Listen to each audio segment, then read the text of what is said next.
Now here's another thing that we have to get to, and that's violence. Now violence comes physically, and violence comes psychologically. Violence can come from the adult, psychologically, that disturbs the child to the point that they act out and behave physically. Talk to your local psychologist, psychiatrist, any licensed social worker. They'll tell you that. We've spoken about the psychological trauma being caused to our children and the need to remove it from our children's environment. We also need to remove all physical violence from our schools, student on student, student on teachers, or teachers on student. If this means removing the student or the teacher from the environment, then so be it. Because the majority of the kids come to work, to school every day, and staff comes to work to be in a safe and secure environment. Those are just bottom line issues. We are against all violent persons being allowed to remain in the environment, anywhere, where the majority of students and teachers are nonviolent and expect to be protected from violence. This includes ensuring that members of law enforcement, regardless of what you call them, resource officers, police officers, whatever, need to have the proper psychosocial emotional training to deal with children, period. Because children who are transitioning are like the monarch butterfly. No one in this room, if you didn't understand the 4 stages of the monarch butterfly, would ever think a caterpillar was going to be a beautiful butterfly. It does not work that way. The caterpillar just looks like a caterpillar. It just wants to eat stuff, make a mess.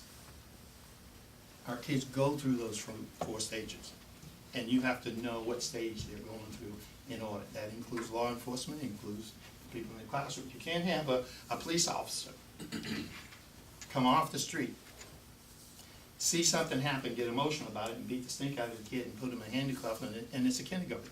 Well, that happens. We have documentation of that. So a safe and secure and disciplined environment is the first step to delivering an excellent education to our children. However, discipline does not mean punishment.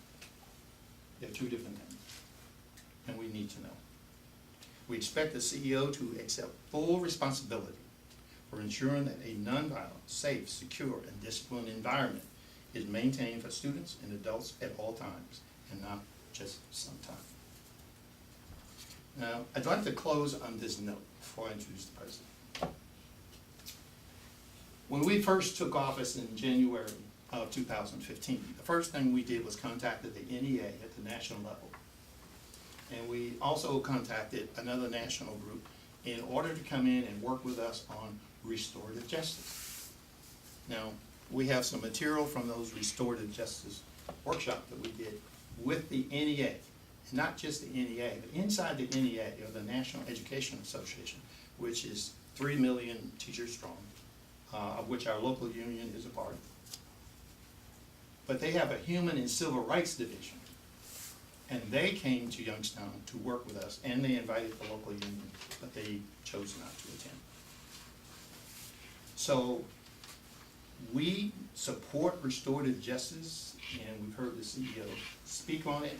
We've heard staff that say it's something that it shouldn't be because they're not allowed to suspend as much as they should. And he's saying that he doesn't want the kids suspended as much as they were. So there's this conflict, and where it's supposed to be resolved is through them understanding what restorative justice is, and it is what it is not, is keeping violent people in their classroom. That's what it's not. That there's a difference.